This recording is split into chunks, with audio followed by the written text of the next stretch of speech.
میرے نبی سے پوچھا گیا یا رسول اللہ مسلمان بزدل ہو سکتا ہے؟ ڈرپوک، آپ نے کہا ہو سکتا ہے۔ بخیل ہو سکتا ہے؟ کنجوس، کنجوسی کہتے ہیں سندھی میں، ہاں؟ کنجوس ہو سکتا ہے؟ آپ نے کہا ہو سکتا ہے۔ یا رسول اللہ جھوٹ بول سکتا ہے؟ کہا نہیں نہیں، جھوٹ نہیں بول سکتا۔ بزدل بھی ہو سکتا ہے، ڈرپوک بھی ہو سکتا ہے، کنجوس بھی ہو سکتا ہے، جھوٹ نہیں بولے گا۔ میرا امتی ہو کہ جھوٹ نہیں بولے گا، میرا امتی ہو کہ دھوکہ نہیں دے گا۔ من غش فلیس منا، جس نے دھوکہ دیا میری امت سے نکل گیا۔ میرا نبی روزانہ ظہر کے بعد بازار کا چکر لگاتے تھے اور ایک ایک دکان منڈی کو خود چیک کرتے تھے کہ شریعت کے مطابق ہے کہ نہیں۔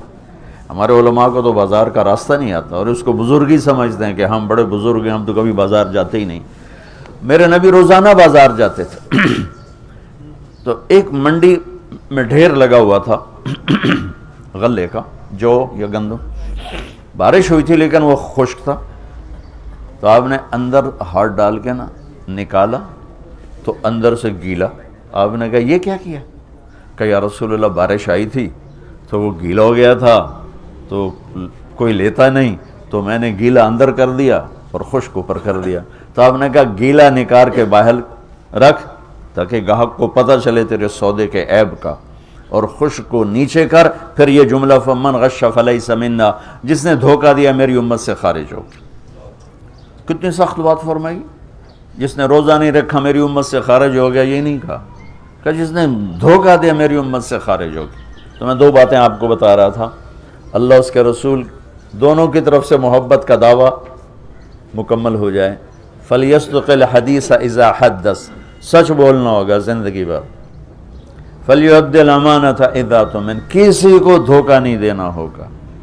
فَلْيُحْسِنْ جِوَارَ مَنْ جَاوَرَهُ، لوگوں سے اچھا سلوک کرنا ہوگا، خاص طور پر پڑوسی کے ساتھ اچھا سلوک کرنا ہوگا، چاہے وہ مسلم ہے، غیر مسلم ہے، اپنا ہے، پرایا ہے، اچھا ہے، برا ہے، حسن سلوک کرنا ہوگا۔